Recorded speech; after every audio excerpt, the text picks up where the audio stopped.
The ultimate target is your religious freedoms, and government leaders are determined to take them away eventually.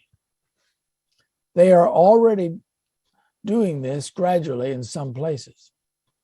I have been watching this for 20 years and see the handwriting on the wall.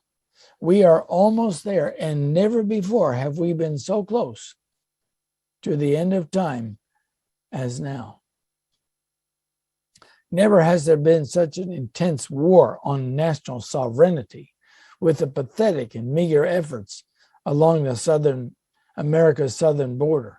And never has there been such a war on personal sovereignty as with the COVID restrictions. Government leaders want you to know that you are under their control. The enemy of all good hates personal sovereignty, and he has been at war with it for longer than 9/11, I can tell you. He has been much more subtle in the past than he is now. It's as if the gloves have come off, in a sense, in an all-out assault on your personal liberty. Think about this. It's now in the open. It is no longer subtle. And in case you're wondering, he will succeed. How do I know? Listen to this from Testimonies for the Church, Volume 5, page 451. Our country shall repudiate every principle of its constitution as a Protestant and Republican government. And this will happen all over the world, to the extent that each government allows constitutional freedoms. Listen to this from Holy Scripture. Revelation 13:7 says, And it was given unto him to make war with the saints, and to overcome them. And power was given him over all kindreds and tongues and nations. So the enemy will gain the ascendancy for the last struggle for control of the human mind. He will be allowed to create a lot of pressure to submit to his will, especially upon God's people, eventually. But he can never force you to sin. He can try to coerce you. He can try to pressure you through fear. He can try to get the whole world to oppose you, but he can't force you to sin. Every angel in heaven will come to your aid so that you don't have to sin.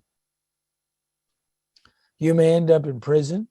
You may end up a martyr for God's cause. You may have all kinds of inconveniences, but those are the means by which you will strengthen your backbone. I recommend that you lower your expectations for the future, your lifestyle. I recommend that you do that so that you won't be frustrated. In fact, make them very low. Revelation 13:8 goes on to say, And all that dwell upon the earth shall worship him, whose names are not written in the book of life of the Lamb, slain from the foundation of the world. The enemy's goal is simple.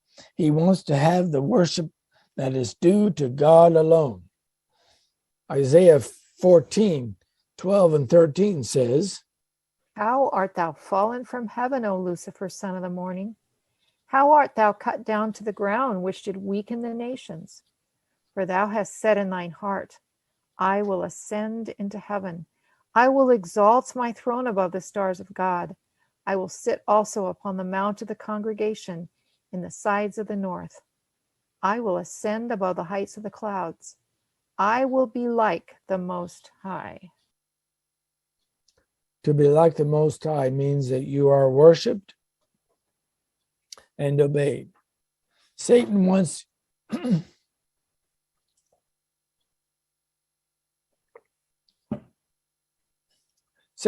the worship and obedience of all human beings. He is bending every effort to make it so. Friends, what should you do? Do you go along with him, or are you going to stand independent and sovereign? Friends, you can't go along with him, even in a little way, if you are going to be saved anyway. But the only way to remain free in spirit and in obedience to God will be to disobey the laws that Satan imposes on the human race that conflict with the Bible and conscience. We are seeing America begin to speak as a dragon, and other nations already act that way. Be proactive.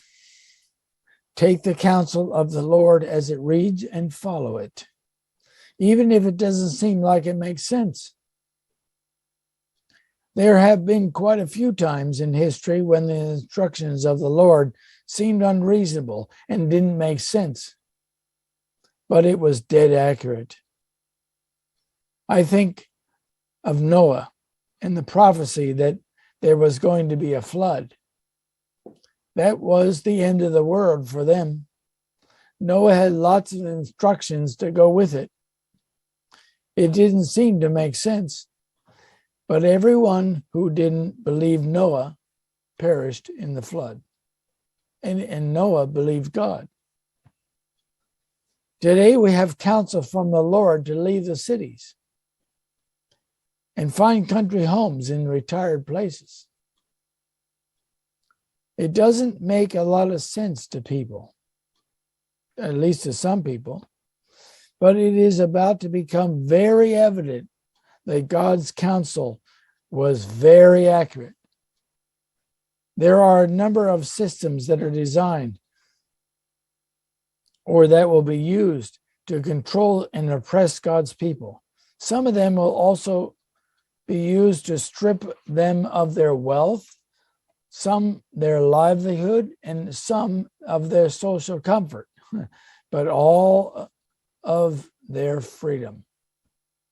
For instance, if you have funds in the stock market or mutual funds or other investments, you should be making plans to get out.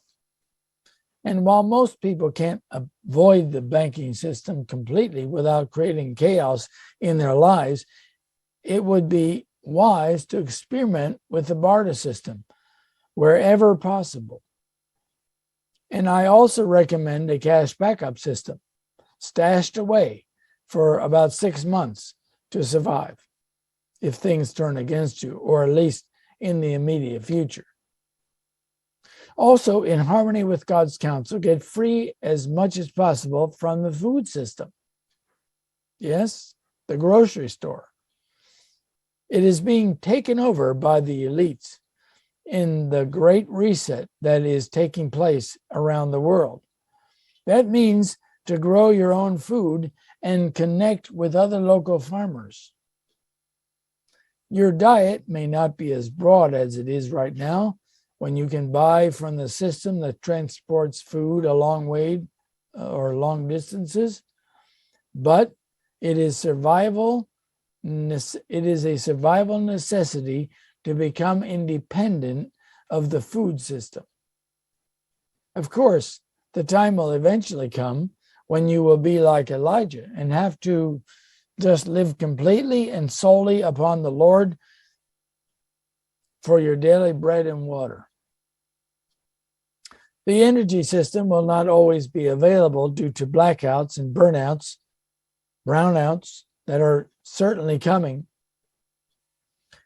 They are already coming to places like China, Texas, and etc. But do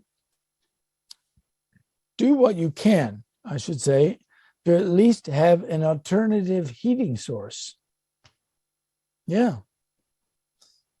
Some place such as a wood stove on which you can put a pot of beans or other things to slow cook.